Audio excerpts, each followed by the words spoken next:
ஓம் cream ஆதித்யாய சோமாய மங்களாய புதாய குரு சுக்ர சனிப்பியச்ச ராகவே கேதவே நமக. உலகை கட்டி காக்கும் பரமேஸ்வரன் பார்வதியின் திருவருளால் அனைவரும் நலமுடன் வாழ இந்த எல்லாம் வல்ல இறைவனை வணங்கி நேயர்கள் அனைவருக்கும் எனது அன்பான வணக்கங்களை தெரிவித்துக் கொள்கின்றேன். இன்றைய பதிவிலே நாம் பார்க்க இருப்பது மாசி மாதத்திற்கான ராசி பலன்கள். முதலில் கிரகங்களின் நிலைகளை பற்றி பார்க்கலாம்.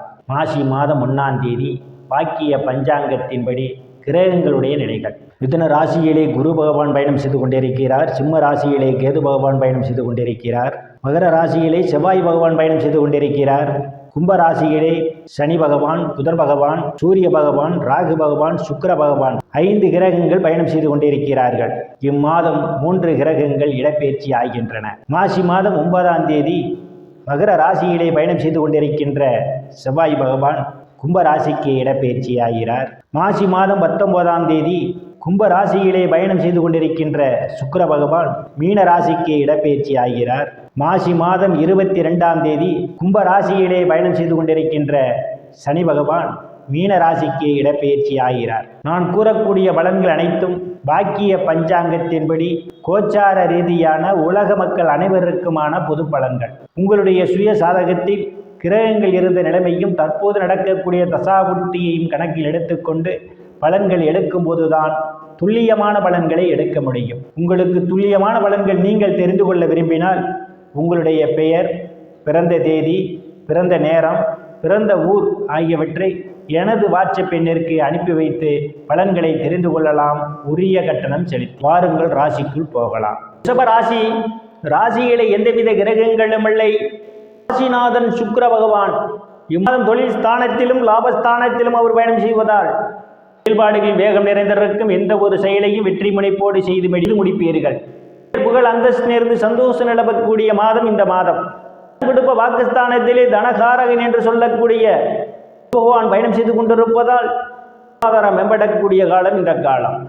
எதிர்பார்த்து கொண்டிருந்த இடங்களிலிருந்தெல்லாம் பணப்பரவுகள் தாராளமாக கிடைக்கும். உங்கள் உறுப்பினர்களே ஒற்றுமை நிலவக்கூடிய மாதம். ஆடை ஆபரணங்கள்லாம் வாங்குவீர்கள். பேச்சிலே ஒரு தெளிவு இருக்கும். வெளிவட்டாரங்களில் உங்கள் பேச்சுக்கு மதிப்பு மரியாதையும் கிடைக்கும். ஸ்தானத்திலே கேது பகவான் பயணம் செய்து கொண்டிருப்பதும் ஸ்தானத்தை சூரிய பகவான், புதன் பகவான், ராகு பகவான், சனீஸ்வர பகவான், பகவான் 6 கிரகங்கள் இம்மாதம் பார்வையிடுவதால் பூமி வீடு வாகனங்கள் ஆதாயம் உண்டு. இந்த நாட்களாக பூமி வீடு வாகனம் வாங்க நினைப்பவர்கள் ஆசைகள்லாம் முழுமையாக பூர்த்தியாகும். பழைய வாகனத்தை மாற்றி புதிய வாகனம் வாங்குவீர்கள். உயர்கல்வி படிக்கக்கூடிய மாணவ மாணவிகள் எல்லாம் படிப்பிலே சிறந்து விளங்குவார்கள். ஆசிரியருடைய நன்மதிப்பையும் பாராட்டையும் பெறுவார்கள். விவசாய தொழில் செய்து கொண்டிருப்பவர்களுக்கெல்லாம் விவசாயத்தில் நல்ல முன்னேற்றம் உண்டு. கால்நடை வளர்ப்போரெல்லாம் கால்நடை மூலமாக அதிகப்படியான வருவாயை காண்பீர்கள். புத்திரஸ்தானத்தில் எந்தவித கிரகங்களும் இல்லை. புத்திரஸ்தானாதிபதி புதன் பகவான் மாதம் தொழில் ஸ்தானத்திலே அவர் பயணம் செய்து கொண்டிருப்பதால் நற்பெயரும் புகழும் ஏற்படும். புத்திரர்களுக்கு சுப நிகழ்ச்சிகளை நடத்துவீர்கள். துறையை சார்ந்தவர்களுக்கெல்லாம் புதிய வாய்ப்புகள் தேடி வரும். கலைத்துறையின் மூலமாக அபரிமிதமான முன்னேற்றத்தை காண முடியும். ரேஸ், குதிரை பந்தயம் மற்றும் சூதாட்டங்களில் ஈடுபடுபவர்களுக்கெல்லாம் இது ஒரு பொன்னான காலமாகும். கூடுதலான வருவாயை காண்பீர்கள். தெய்வத்தினுடைய அனுக்கிரகம் உங்களுக்கு பரிபூர்ணமாக நிறைந்திருக்கும். சாது சன்னியாசிகளை சந்திப்பீர்கள். அவருடைய ஆசியும் ஆசீர்வாதமும் உங்களுக்கு நிறைந்திருக்கும். ருணரோக சத்துரு ஸ்தானத்திலே எந்தவித கிரகங்களும் இல்லை. ருணரோக சத்துரு ஸ்தானத்தை குரு பகவான் பார்வையிடுவதால் மற்றும் நிதி நிறுவனங்கள் கடனுக்காக விண்ணப்பித்திருந்தால் உங்களுக்கு எளிய முறையில் கடன் கிடைக்கும். பழைய கடனை அடைத்து புதிய கடன் வாங்குவீர்கள். களத்திரஸ்தானத்தில் எந்தவித கிரகங்களும் இல்லை. களத்திரஸ்தானத்தை சனி பகவான் பார்வையிடுவதால் மனைவியிடையே ஒருவருக்கு ஒருவர் அனுசரித்து போக வேண்டும். இல்லையில் உங்களுக்குள் கருத்து மோதல்கள் ஏற்படும். அதற்காக காத்து கொண்டிருப்பவர்களுக்கு சிறிது காலதாமதமாகலாம். மாதம் 22ஆம் தேதி வரை பொறுமை காப்பது மிகவும் நல்லது. இம்மாதத்தினுடைய பிற்பகுதியிலே சிலருக்கு திருமண பேச்சுவார்த்தைகள் தொடங்குவதற்கான ஒரு சூழல் உண்டு. அஷ்டமஸ்தானத்தில் எந்தவித கிரகங்களும் இல்லை. அஷ்டமஸ்தானத்தை குரு பகவான் பார்வையிடுவதால் நீங்கள் எதிர்பாராத நேரங்களில் எதிர்பாராத இடங்களிலிருந்து எதிர்பாராத பண வரவுகள் எல்லாம் உங்களுக்கு கிடைப்பதற்கான ஒரு சூழல் உண்டு. இந்த நாட்களாக எதிர்பார்த்து கொண்டிருந்த பண வரவுகளும் உங்களுக்கு கிடைக்கும். அதிபதி ஸ்தானத்திலும் லாபஸ்தானத்திலும் பயணம் செய்வதாலும் அன்பும் ஆதரவும் உங்களுக்கு நிறைந்திருக்கும். உங்களுக்கு பக்க பலமாக இருப்பார். தர்ம காரியங்களிலே ஈடுபடுவீர்கள். சிலர் புண்ணிய ஸ்தலங்களுக்கெல்லாம் போய் வருவீர்கள். வெளிநாடு செல்வதற்கான வாய்ப்புகளும் தேடி வருகின்றது. ஸ்தானத்திலே சூரிய பகவான், புதன் பகவான், ஈஸ்வர பகவான், ராகு பகவான், சுக்கிர பகவான் கிரகங்களும் பயணம் செய்து கொண்டிருப்பதும் இம்மாதம் 1ஆம் தேதியிலிருந்து செவ்வாய் பகவானும் பயணம் செய்வதாலும் அபரிமிதமான முன்னேற்றத்தை காண முடியும். புதிய தொழில்கள் தொடங்குவீர்கள்.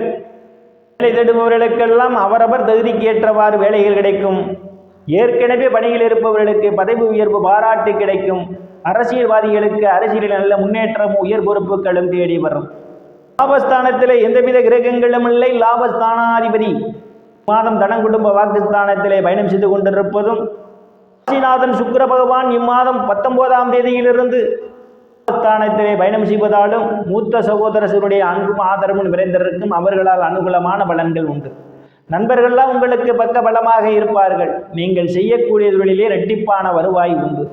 ஸ்தானத்திலே எந்தவித கிரகங்களும் இல்லை. விரயஸ்தானத்தை சனி பகவான் பார்வையிடுவதால் வெளிநாடு செல்வதற்காக யோக அமைப்புகள் சிலருக்கு கூடி வருகின்றது. தேவையில்லாத செலவுகளும் அவ்வப்போது நடைபெறும். விரைவுடைய திருவுருளால் அனைத்து செல்வச் செழிப்பும் பெற்று சிறப்புடன் வாழ அந்த வல்ல இறைவனை வணங்கி நேயர்களை மீண்டும் அடுத்த பதிவில் சந்திக்கும் வரை விடைபெறுவது ஜோதிடர் ராமன். நன்றி, வணக்கம்.